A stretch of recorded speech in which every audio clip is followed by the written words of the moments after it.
Hello and welcome very much to a new SSCHNITTLABOR International review video. Yes, I know this thing here, it looks maybe a little bit artificial, but it is only possible to mount it like this because of the new tripod mount which I will present to you in 1 minute. A great shock for the YouTube community. 3, 2, 1. SSCHNITTLABOR International Review.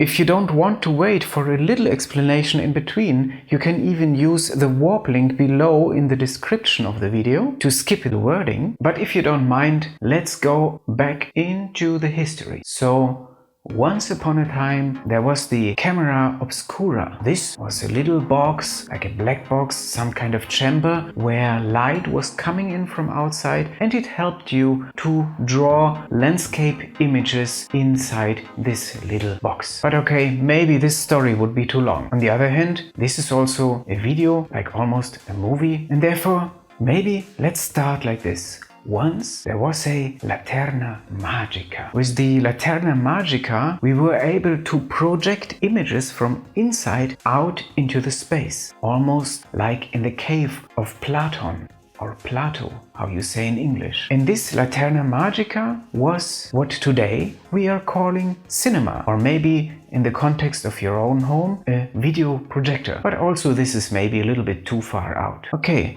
So now we skip several centuries and we arrive in a time where almost everyone seems to have a camera in his or her house. And the problem with the camera is that whenever you move it through space, then the image might tend to shake a little bit. Therefore, companies were developing a technology which is called either optical steady shot or digital steady shot. The optical one is trying to correct with mechanical tools inside the camera certain kind of movements, and the digital one is doing the same by cropping inside the sensor, and then while the camera is moving, the sensor tries to counteract these movements to reach a much more stable image eventually. By the way, this video was filmed with the Sony RX10 Mark IV. You find a link up here in the top right corner of this video, and also there we were trying to analyze the different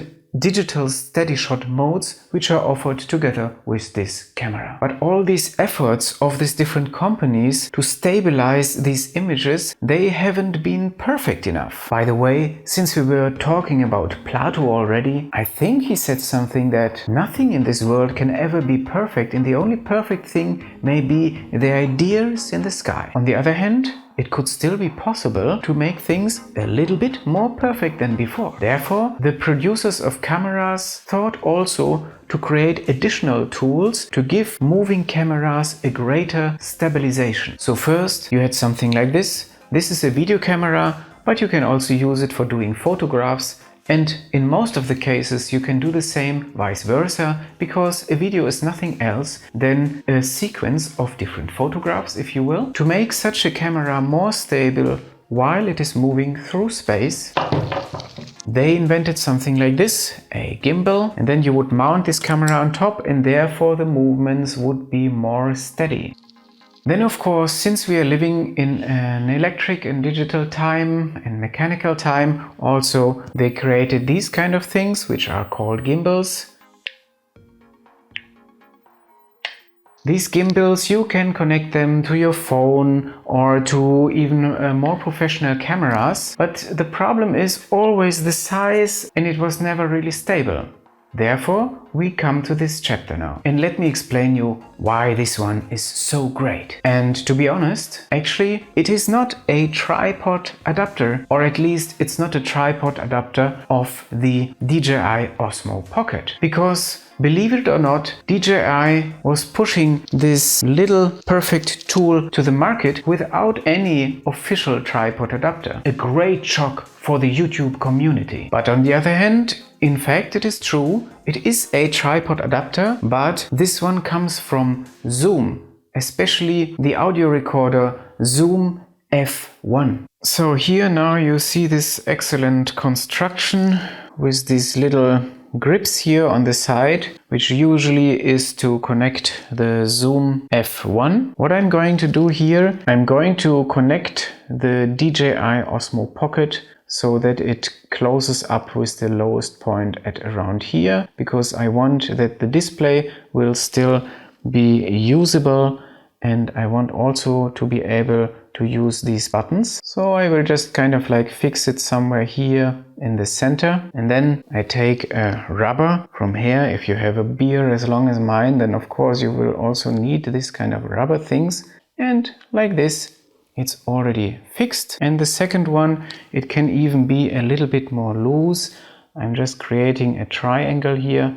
I go over this side and I go to the other side like this. And then you just move everything a little bit up and down, and you have already something more or less stable. Because these blue parts here, they are also from rubber. It's not sliding anywhere, and therefore I will be able to use it in whichever way I want. This Zoom F1 is actually one of the most perfect tools for video production. I'm using it right now, and I will also soon come up with some videos explaining why the Zoom F1 is the perfect addition to the Zoom H6 in one of the following SSCHNITTLABOR sound check videos coming up in this playlist up here. And where in this strange image is the tripod? The tripod in this case is my own head. So I connected my tripod, my head, with some kind of stripe which was produced by Sony originally for their action cams. And here you see the Sony adapter, which was with the AZ1, if I remember correctly this name. So you can bend it in all kind of directions. Also here you can press this button and then change the angles of this. So this is quite a flexible tool, very nice to work with. If you want, you will find the product links for all those things in the description below the video. But on the other hand, I think we could have a holy moment now, because we have these three companies united: DJI, Sony and also Zoom from Japan, and they three together, they created this interesting horn on my front. I wouldn't dare to call it a third eye.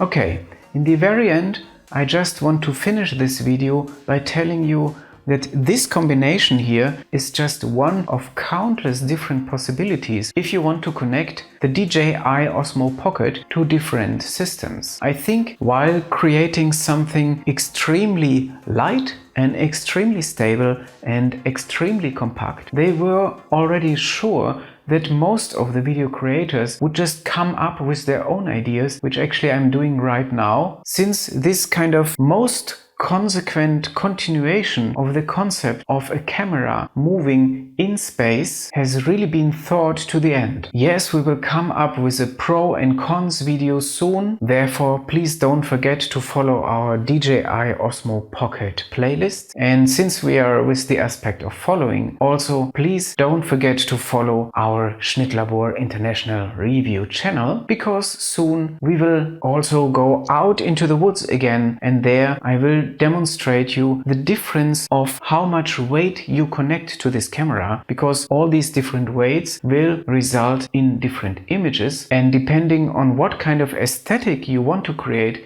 you should be very aware about that. So far so good. I don't want to bother you too long. I hope to see you soon. All best wishes and goodbye.